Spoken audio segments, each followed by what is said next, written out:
Buenos días a todos. De no mantener nuestra actitud de adoración permanente en nuestro espíritu, dejaríamos de ser una fuente que brota. Pasaríamos a ser gente enajenada. Por eso adorar no tiene que ver simplemente con cantar o con abrir espacios donde se sensibiliza el corazón, sino una actitud ferviente que de manera permanente respira a Dios. Una de las recomendaciones importantes que nosotros los predicadores debemos tener en este tiempo, digamos, de crisis, es predicar de la esperanza, predicar acerca de la fe. Por eso en nuestro programa de domingos queremos estar trayendo las palabras precisas que ajusten no la necesidad humana, sino esta forma grandiosa de Dios que lo encapsuló en propósito. Es el tema de darse a conocer, y por alguna razón de nuestra constitución humana somos más sensibles cuando nos encontramos en diversas circunstancias o cuando estamos abiertos a una dificultad o a experiencias de dolor. Pero etimológicamente la palabra esperanza procede de la raíz respirar. Significa que tener esperanza es respirar, tener aliento. Como pensar que aplicamos la esperanza o predicamos de ella cuando hay desesperanza. Y esta es la incomodidad que debe a nosotros siempre producir en nuestros corazones esta inquietud de no partir de la desesperanza, sino siempre partir. Por eso Abraham fue de esperanza en esperanza, en el sentido de respirar permanentemente, porque la desesperanza es dejar de hacerlo. Yo quisiera animar a todos los ministros. Estábamos viendo con Ruth, curiosamente, siempre que mi esposa adora, que con Marita adoran y empiezan a crear un ambiente así tan hermoso, tan tierno, de tanta credibilidad en Dios, siempre tenemos un poquito de más asistencia, así que yo me aprovecho, porque es posible cuando yo empiece a predicar la gente se parte, se va, pero lo cierto es que lo sublime de Dios, esta forma tan rica de palpar a Dios en medio de la oración, en medio que se habla acerca de nosotros, de nuestra necesidad o de la sensibilidad que tenemos hacia los demás. Yo quiero decirles, amados, queridos, que están en esta órbita que se ha creado esta mañana, para decirles que debemos respirar, tener esperanza, permanentemente esperanza. Por eso nuestro tema de domingos por la mañana es hablar sobre los tópicos de evidencia, porque nuestra propia alma debe estar consciente, debe estar constante, debe estar rotundamente definida en aquello que debe esperar. Porque la esperanza no solo tiene que ver con tener paciencia, con esperar. Ya dije, la esperanza tiene una raíz etimológica que viene del sentido de respirar. Y cuando yo tengo desesperanza, entonces es como dejar de hacerlo. Por eso Abraham creyó de esperanza contra esperanza. Aunque miraba ya su condición física, un anciano de mucho camino. Abraham había abandonado Ur de los Caldeos y se había ido hacia una tierra que Dios iba a mostrar. Sencillamente no era algo seguro, no era un punto determinante. Para aquellos días no había GPS para que por medio de Google pudiera Abraham consultar el sitio exacto donde Dios lo movería. Sin embargo, la Escritura dice que Abraham caminó de esperanza contra esperanza. Nunca dejó de respirar. Entonces esto nos anima, nos alienta, estremece nuestro espíritu. El estar oyendo noticias de gente tan linda que se pierde.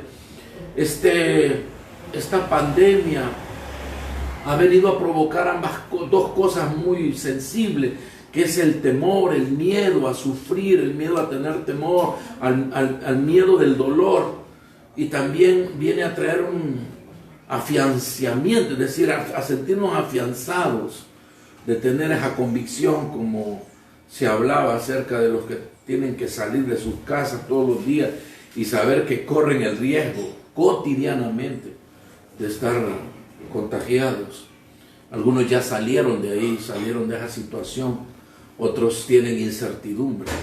Nosotros respiramos en Dios, tenemos esperanza en Él, tenemos nuestra firme confianza, y el respirar es tener la firme seguridad de que vivimos, de que somos, que existimos, que en Él nos movemos. Y yo quiero animarles, no porque tenga una palabra de ánimo solamente, sino en la fe del Hijo de Dios. Sea firme nuestra esperanza en aquel que nos estableció como propósito. Que la idea principal de Dios, y ha sido su idea eterna, es que todos podamos conocerle. Es que ahí donde usted está, a través de este dolor, de esta circunstancia, unos están sufriendo con cuotas de dolor más altas. Y siento hablarle a mi cuñado Roberto, he estado con él de manera permanente en mi mente, orando, preguntando por su vida, preguntando por su familia. Y hoy que abrió esa puerta de gratitud, yo siento en mi espíritu, Roberto, decirle que viene un gran tiempo de Dios a su vida, pero va a comenzar por su corazón. Va a comenzar en su corazón. No va a comenzar Dios saciando de afuera hacia adentro, sino que Dios va a saciar de adentro hacia afuera, para que aquello sea permanente, que no sea fluctuante, sea firme, sea constante, sea en base a la esperanza. Y tengo testimonio en mi espíritu de lo que Dios está haciendo en su vida, en la de su familia. Gracias por todo lo que hemos vivido, lo que hemos pasado. Anoche fue inevitable, como a las 11 de la noche mi esposa me encontró aquí en el comedor llorando.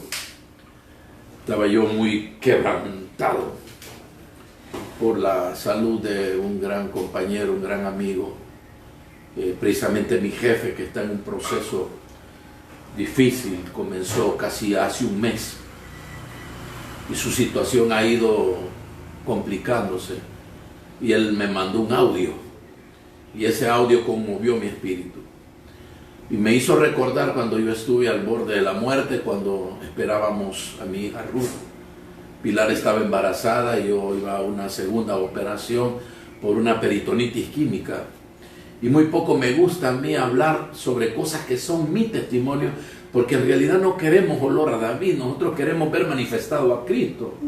No queremos ver manifestado otra cosa, porque allá no hay esperanza. En Cristo sí, pero me identifiqué tanto pensar que mientras uno está en el lecho de enfermedad, piensa tantas cosas, y lo importante es que como que se vienen las cosas gradualmente prioritarias y uno se da cuenta. Es peligroso decir que después de Dios, porque no es que Dios termine en un lugar y comience en otro, sino que estando en Dios uno se da cuenta que lo más grandioso que tiene es su familia. Por eso es tan crítico saber que cuando cruzamos la vida y la muerte nos amenaza, luego pensamos en nuestros hijos, repasamos lo tan hermoso que Dios ha sido. Y eso me invadió la noche de ayer y empecé a orar con lágrimas por la salud de mi compañero Aristides Moncada, por el cual continuamos orando, deseando de todo corazón la manifestación gloriosa en la vida suya y de su familia, que se ha levantado con una gran potencia de reconocimiento interior, que solo hay un camino, que esa luz, Cristo Jesús, es la que alumbra cuando uno está en medio de tinieblas espesas, sin tener posibilidad. Se nos acaban las instancias, no nos sirve el dinero, no nos sirven las amistades, se acaban las influencias y solo queda la verdadera, la que es permanente, Cristo en nosotros, esperanza de gloria. Entonces, si nosotros ligamos Cristo en nosotros, esperanza de gloria, Cristo es respirar, Cristo es nuestro respiro interno para estar asidos, tomados, aferrados a esta realidad permanente de que Él en nosotros es esperanza de gloria. Evidencias o precedentes. Evidencias o precedentes. Y el Evangelio es una evidencia contundente y es un precedente, porque hoy en la mañana asumíamos esta clara ubicación, porque el Evangelio es una evidencia contundente, es una evidencia permanente, y el Evangelio no está porque hay un libro que se llama Biblia y tiene 4 libros que se llama Evangelio. No, el Evangelio está antes. El Evangelio estuvo desde que se comenzó a escribir el Pentateuco, antes de que Moisés fuese inspirado a ese nivel de escribir 5 libros tan profundos que yo admiro. Los 5 primeros libros, el Pentateuco, la Torá para el pueblo saduceo, para el pueblo judío, es tan profunda. Cómo hizo Moisés para saber que Dios hizo con tantísima profundidad las cosas creadas, cómo escribió, cómo es tan profundo saber, pero es tan glorioso conocer que el Evangelio ya estaba. Por eso Juan, el Evangelio de Juan dice en el principio, como también Moisés dice en el principio. Pero allá Moisés dice, en el principio creó Dios los cielos. Pero Juan dice, en el principio Él era el Verbo. La palabra que cargaría la esperanza. Y Él en nosotros. Es esa gloria maravillosa que queremos que nuestros nietos tengan. Que nuestros hijos tengan. Queremos que nuestros descendientes tengan. Que nosotros como generación podamos ser efectivos en la proclamación de algo que no perece. Y Pablo va a hacer cada vez más evidente que el Evangelio sin resurrección no tiene precedente. No es una evidencia contundente cuando nosotros predicamos solo de que Cristo es ese buen Señor que te sana, que te salva, que te saca del oprobio, que te saca de cualquier adversidad y que te limpia tu pecado y que te quita el dolor y que lo hace temporal. Pablo va a ser tan contundente como tan contundente tenemos que ser los que ahora por la fe hemos asumido la Escritura como palabra absoluta de Dios y como ese oráculo, como esa verdad vigente en nosotros. Y Pablo en esta carta a los Corintios, en el capítulo 15, va a debatir uno de los argumentos más complicados que hasta hoy viene quedando en algún espacio de la mentalidad de la iglesia. Queda como a manera de duda o a manera de desconocimiento, otros en manera acrisolada de incredulidad, y a otros les parece que no es tan importante hablar del asunto porque hay personas que ya se conforman con creer que son salvos, nada más.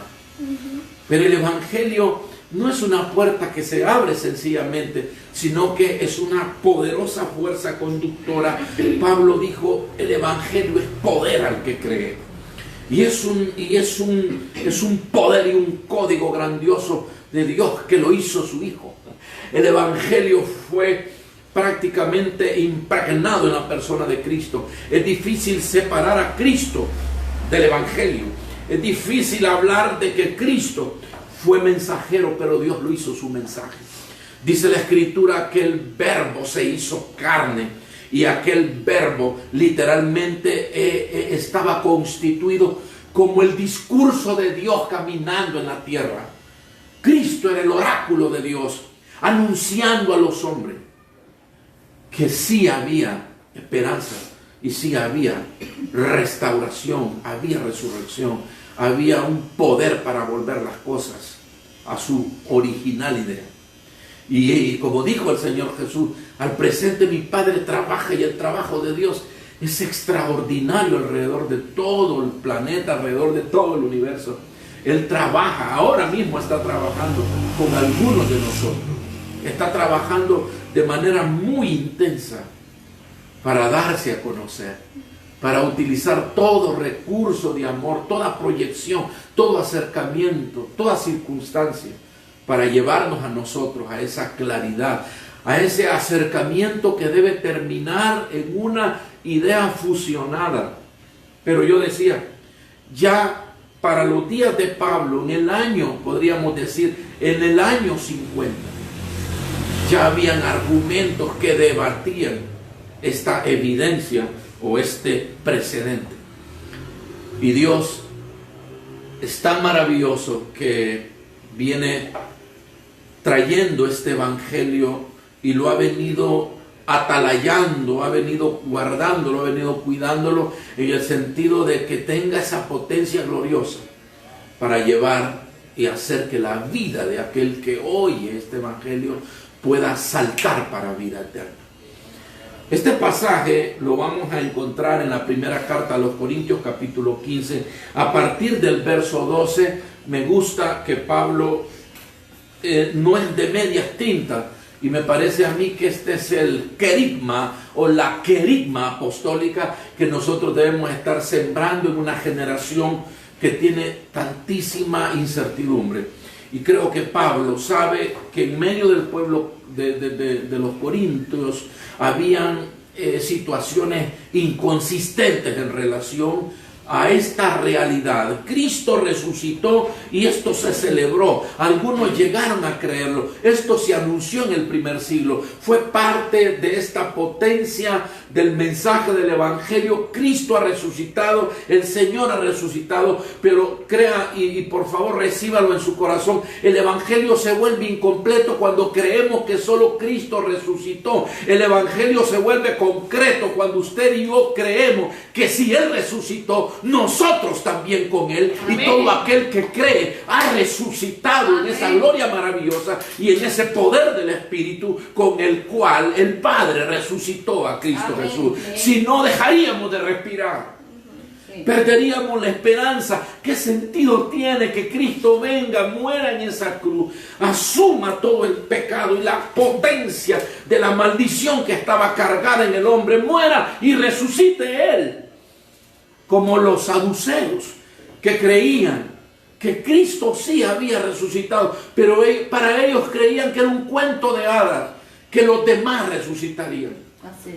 Ellos creían, los saduceos, oiga bien, estos tipos estuvieron constituidos con argumentos 400 años antes de que Cristo se encarnara.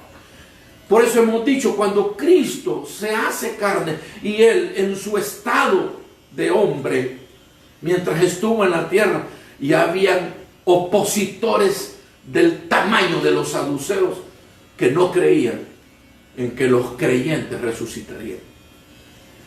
Y esto Pablo lo debate de una forma tan violenta. Yo quiero decirle a usted, y quiero entender que somos precisamente la iglesia llamada a aclarar a las potestades.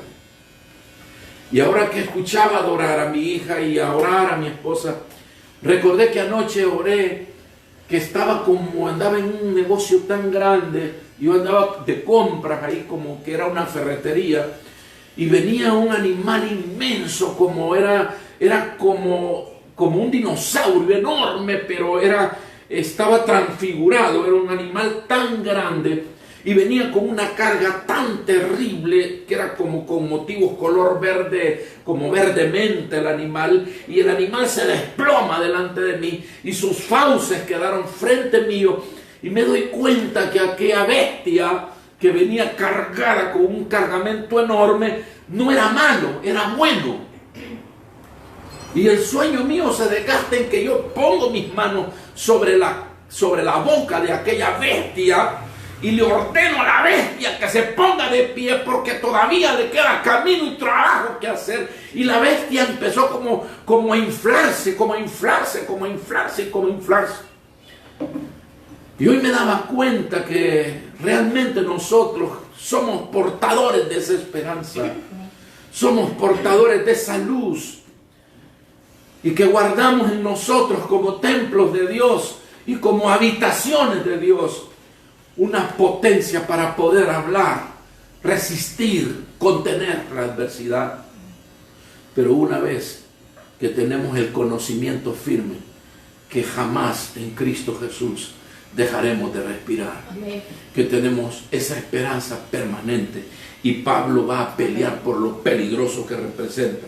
Que alguien diga que es creyente, pero que no crea que la resurrección es eficaz. Por eso Jesús dijo frente a la tumba de Lázaro: yo soy la resurrección y la vida. Amén. El que cree en mí, aunque esté muerto, Vivirá. vivirá. Frente a cualquier argumento, los saduceos, que eran un partido ya político para los días de Cristo, que se constituyeron una secta judía 400 años de que Cristo llegara. Cuando la resurrección, Cristo llega ahí, ya los argumentos estaban y ya eran viejos. Y es posible que a nosotros nos abatan los argumentos. No somos griegos como los corintios, porque los griegos estaban cargados de ideas terribles. Esta gente tenía pensamientos mitológicos. Ellos tenían una cultura tan antigua de creer cosas tan locas, tan complicadas y tan opuestas al Evangelio. Pero esa es la diferencia del poder de Dios, de cuando el Evangelio llega y alumbra el corazón y llega a la profundidad del que cree, todos los argumentos caen. Por eso nuestro espacio de la vida podría estar cargado de tanta adversidad y cosas que pudiesen estar pasando, como en nuestro país, que se siente el olor a la desesperanza, que se siente que nuestros gobernantes van creando sobre Honduras un ambiente cada vez más restringido, de menos posibilidades para las mayorías, como se dice. Pero porque en las campañas se habla para las mayorías, pero ya en el poder se decide en contra de ellas. Pero esto solamente es el modelo caduco de la contextura y la complejidad del hombre, porque el hombre está en gobierno, pero su mente está extraviada en corrupción. Por eso el reino de Dios y su justicia es anhelado, por lo cual nosotros clamamos: Abba, Padre, porque es el tiempo de que el reino de Dios y su justicia alumbre las tinieblas que han acentuado a las naciones a la desesperanza, a la muerte. No tenemos opciones de salud en nuestro país. Tenemos más la ansiedad de saber que no debemos enfermarnos, porque si nos enfermamos es muy peligroso que dejemos de existir. Pero esto podría ser el argumento más amenazante de nosotros ahora. Pero frente a todo esto hay una luz gloriosa de esperanza, que nosotros estamos permanentes en la vida de Dios. Y Pablo va a decir: todos esos argumentos, por antiguos que sean, existía entre estos judíos una resistencia horrible. Ellos se resistían a la idea de la resurrección. Y es posible que hoy hayan hogares que estén sufriendo dolor y se resistan a creerlo, porque más se ve la pérdida, pero no se observa la ganancia de cuando Cristo es en nosotros, esperanza de gloria. Pablo dice en el verso 12: pero díganme lo siguiente: dado que nosotros predicamos que Cristo se levantó de los muertos, ¿por qué algunos de ustedes dicen que no habrá resurrección de los muertos? Ya se ha infiltrado la idea saducea. Primero a los Corintios capítulo 15, verso 12. Ya se ha infiltrado en la comunidad de fe. Atención, esta es la iglesia en los Corintios. Pablo va a debatir ese argumento marañoso de que hay quienes están en la iglesia, pero están creyendo que no hay resurrección. Y Pablo dice: esto no es conforme a lo que nosotros hemos predicado. Nosotros hemos predicado que Cristo se levantó de entre los muertos. Ahora, ¿por qué entre ustedes hay quienes dicen que no hay resurrección de muertos? Y Pablo tiene un argumento contundente, para mí relevante, que marca el precedente histórico de la vida. Por eso estos saduceos, ya vamos a tomar tiempo para leer, cuando vienen a preguntarle a Cristo acerca de ciertas leyes que habían en el tiempo de Moisés para desarticular esta idea de la resurrección. Dice la Escritura en el verso 13: pues si no hay resurrección de los muertos, entonces Cristo no ha resucitado. Esto lo digo con profunda sensibilidad en mi corazón. Porque entonces no es el evangelio el que hemos oído, sino tenemos clavada la esperanza en nuestro espíritu de que si Cristo fue predicado y el evangelio nos fue entregado, porque entonces desfallecemos en la esperanza. Pablo dice, si ha habido resurrección, si no hay resurrección, Cristo tampoco lo hizo. Entonces Cristo tampoco ha resucitado. Y verso 14 dice, y si Cristo no ha resucitado, entonces nuestra predicación es inútil, no sirve para nada, no es eficaz, y la fe de ustedes también es inútil, no sirve.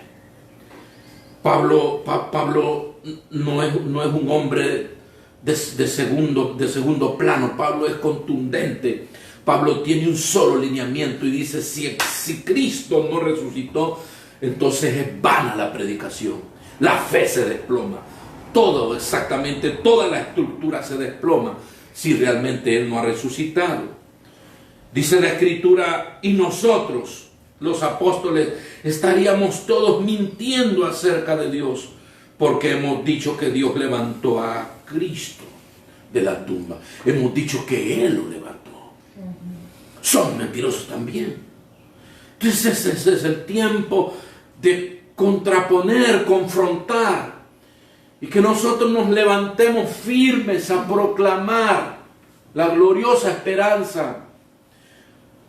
Porque hemos dicho que Dios lo levantó de la tumba, así que eso no puede ser cierto si no hay resurrección de los muertos. Verso 16, y si no hay resurrección de los muertos, entonces Cristo tampoco ha resucitado. Y si Cristo no ha resucitado, entonces la fe de ustedes es inútil y todavía son culpables de sus pecados. En ese caso, todos los que murieron creyendo en Cristo están perdidos. Y donde quiero cifrar el punto clave de esta predicación esta mañana es el verso 19, dice, y si nuestra esperanza en Cristo es solo para esta vida, somos los más dignos de lástima de todo el mundo. Si la esperanza dura los 80 años que usted va a vivir, si esta esperanza dura en nuestros padres los 70 años que vivirán, dice Pablo, somos los más dignos de lástima. Me parece que es contundente lo que Pablo dice.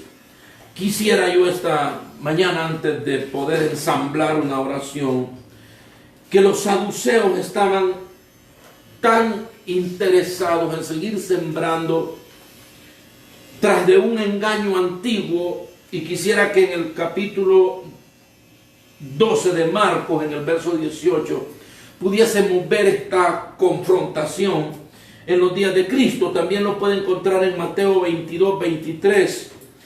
Vean ustedes cómo este espíritu religioso, porque en mi espíritu batallo con la gente que se hace acompañar de argumentos religiosos nada más y que vela porque las tradiciones simplemente sean pasadas de unos a otros, no importando si en esa tradición no está la verdad, no importando si esa tradición está cargada de la verdadera inspiración de las cosas eternas.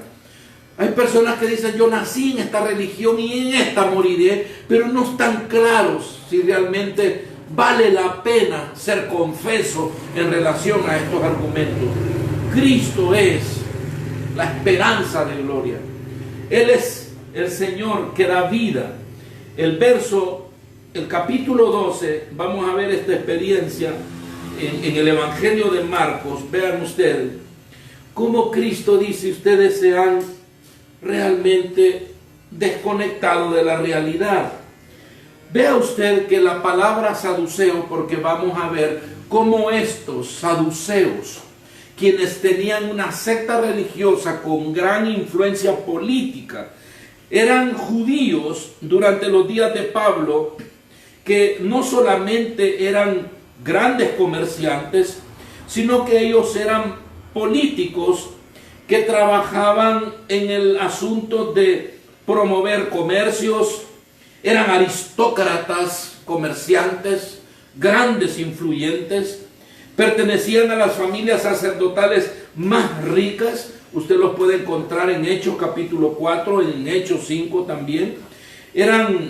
Su idea esencial de ellos era oponerse y negar la realidad de la resurrección. Negaban la realidad operativa de los ángeles y consecuentemente ellos se negaban a creer que los cuerpos resucitarían. Ellos curiosamente dominaban la vida del templo a la par de los fariseos, y de esta se diferenciaban con los fariseos en una sola razón: es que los fariseos sí creían en la resurrección, pero los saduceos no. Vean ustedes cómo dice en la Nueva Traducción Viviente en el verso 18. Estoy leyendo Marcos 12, verso 18 en adelante. Después se acercaron a Jesús algunos saduceos. Ya he dicho que estos saduceos estuvieron organizados como un partido religioso durante el siglo IV y el siglo III antes de Cristo, y eran observadores de la ley, promovían los ritos judíos ceremoniales y estudiaban la ley y extirpaban. Ellos decían que ellos eran una secta extirpadora del paganismo. Ellos creían ser como la secta de Osama Bin Laden, y que ellos iban a extirpar a todo individuo pagano. Ellos eran celosos de las observancias del Pentateuco. Ellos no iban más allá que entender que los primeros 5 libros de la Biblia eran lo único contemplativo en relación a la escritura. Para ellos no había escritura más allá de los primeros 5 libros de la Biblia, y hoy todavía los judíos así lo creen. Dice que estos saduceos se acercaron a Jesús. Eran líderes religiosos que decían que no hay resurrección después de la muerte. Le plantearon la siguiente pregunta. En el verso 19 le preguntaron a Jesús, Maestro, Moisés nos dio una ley que dice que si un hombre muere y deja a una esposa sin hijos, su hermano debe casarse con la viuda y darle un hijo para que el nombre de su hermano continúe. Ahora bien, supongamos que habían 7 hermanos. Miren cómo son los religiosos. Exageran a que hay 7 hermanos. Y oiga bien, como decimos en el vulgo hondureño, esta señora era vaso de leche porque los mata a todos. O sea, vaso blanco. Vaso blanco, ¿verdad? Vaso de leche. Vaso blanco, porque dice, miren la propuesta de estos perversos saduceos, y se respaldan en Moisés, porque dice, Moisés nos dio esa ley, que si un hombre estaba casado con una mujer y ese hombre moría, pero la mujer no tuvo descendiente, el hermano inmediato de este hombre tiene que juntarse con esa mujer, casarse con ella y darle progenie por la memoria del hermano que murió. Pero estos traen 7 hermanos y la propuesta es de 7. Oiga bien. Y dice el verso 20, ahora bien, supongamos que habían 7 hermanos. El mayor se casó y murió sin dejar hijos. Entonces el segundo hermano se casa con la viuda, pero también murió sin dejar hijos. Luego el tercer hermano se casó con ella. Lo mismo sucedió con los 7 y aún no habían hijos. Por último, la mujer también se murió. Entonces, dinos, ¿de quién será esposa en la resurrección? Pues los 7 estuvieron casados con ella. ¡Qué brutos! Pero ¿cómo es la ignorancia? Pero ¿cómo le plantean esto al Señor Jesús y decirle, bueno, y allá la resurrección, pero ellos van detrás de un sentido sarcástico de la resurrección? ¿De quién será la mujer allá si dices que la gente resucita? Y el Señor Jesús les contesta, el error de ustedes es que no conocen las Escrituras. El error de ustedes es que solo son 5 libros y no se lo saben. El error de ustedes es que se han quedado con la letra y no con el espíritu de la palabra. El error de ustedes es que no conocen las Escrituras y no conocen el poder de Dios. Pues cuando los muertos resuciten, no se casarán ni se entregarán en matrimonio. En este sentido serán como los ángeles del cielo. Y todavía Jesús les habla de los ángeles. Ellos no creen en estas cosas. Serán como los ángeles del cielo. Verso 26, y voy al meollo del mensaje. Ahora bien, en cuanto a si los muertos resucitan, ¿nunca ustedes han leído acerca de esto en los escritos de Moisés? En la historia de la zarza que ardía en el monte. Estamos hablando de Éxodo 3. Mucho después de que Abraham, Isaac y Jacob murieron, Dios le dijo a Moisés: yo soy el Dios de Abraham, soy el Dios de Isaac y el Dios de Jacob. Por lo tanto, Él es Dios de los que están vivos, no de los muertos. Ustedes han cometido un grave error. La escritura no dice yo fui el Dios de Abraham. No dice yo fui el Dios de Jacob. Él dice yo soy el Dios de Abraham. Porque Dios, el Señor, es Señor de vivos y no de muertos por una razón. Porque Él los resucita. Porque Él los ha resucitado. Ustedes no han leído bien. Ustedes han cometido un error. Ahora bien, por tanto, Él es Dios de los que están vivos, no de los muertos. Ustedes han cometido un grave error.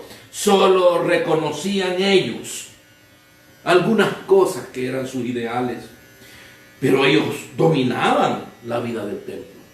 Ellos tenían influencia. Ellos de alguna manera difundían estas ideas. Sin embargo, esto no era el Evangelio.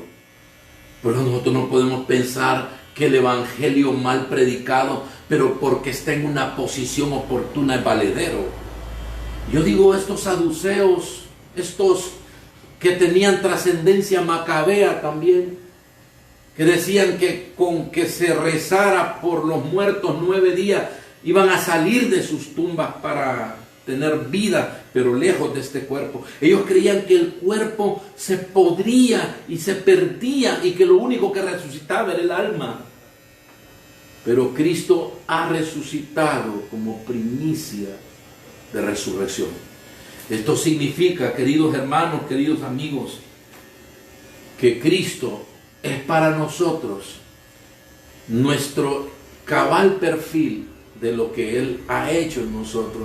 Una vez que el Evangelio ha llegado a nuestros corazones, hemos abrazado esa esperanza y hemos creído en que Él no solo es nuestro Salvador, sino que Él en nosotros es vida eterna y nos ha levantado para estar eternamente con Él. Amén. Pablo va a terminar esta ponencia, la cual él ha dicho: si nuestra esperanza en Cristo es solo para esta vida, dice Pablo, somos los más dignos de lástima de todo el mundo. Lo cierto es que Cristo sí resucitó de los muertos. Él es el primer fruto de una gran cosecha, el primero de todos los que murieron. Así que ya ven, tal como la muerte entró en el mundo por medio de un hombre, ahora la resurrección de los muertos ha comenzado por medio de otro hombre. Así como todos mueren, porque todos pertenecemos a Adán, todos los que pertenecen a Cristo, ellos reciben vida eterna. Es una naturaleza ensamblada en el espíritu del que cree. Pero esta resurrección tiene un orden. Cristo fue resucitado como el primero de la cosecha. Luego todos los que pertenecen a Cristo serán resucitados cuando Él regrese en su gloria. Después de esto vendrá el fin, cuando Él le entregue el reino de Dios al Padre, luego de destruir todo gobernante y todo poder y toda autoridad. Queridos que en esta mañana han estado con nosotros en esta congregabilidad hermosa, es hacerles saber que somos dignos de lástima cuando creemos que tenemos esperanza solo para cruzar días agradables en este tiempo terrenal.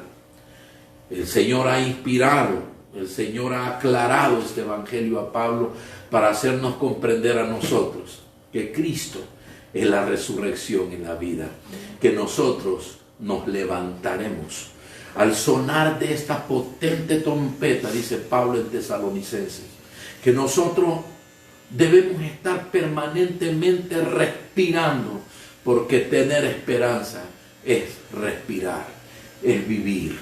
Pablo decía, para mí, el vivir es Cristo, el morir es ganancia. Sea que viva, sea que muera, soy del Señor. Para Pablo era ganancioso, porque en Pablo estaba definida la esperanza. Y es esta esperanza en tiempos de crisis, en tiempos de bonanza, en tiempos de lo que sea. Lo importante es respirar. ¿Y por qué he traído el término respirar? Porque dije que la palabra esperanza en su etimología significa la raíz respirar. ¿Y cuál es el problema del coronavirus? Que a la gente se le quita la capacidad de respirar. Pero más cruel es que dejemos de respirar cuando tenemos una grande y gloriosa esperanza en Cristo Jesús. Y este es el evangelio que nosotros creemos. No un evangelio que termina cuando alguien va a una tumba, sino que vamos palpando más gradualmente esa esperanza en la medida que nosotros vamos pareciéndonos más a Cristo en este grandioso desarrollo de Él en nosotros. Amados, sé que las peticiones, las necesidades son muchas.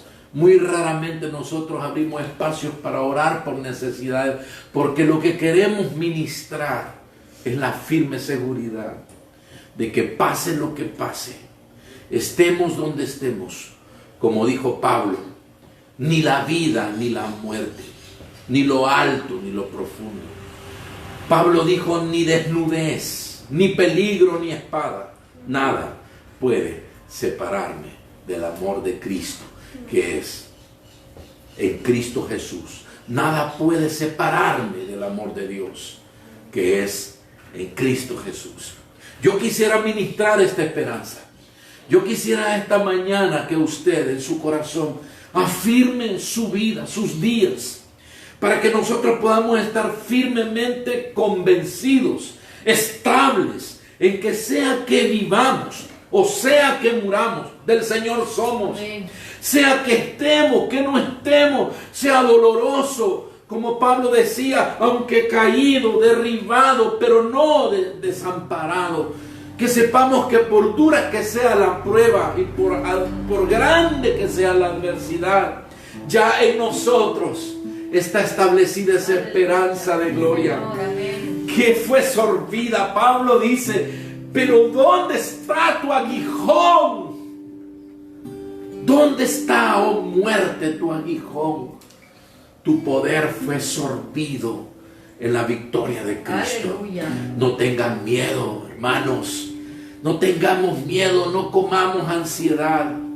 Vivamos respirando esperanza. Vivamos permanentemente en esta gloria maravillosa. Si no, seremos enajenados, dignos de lástima.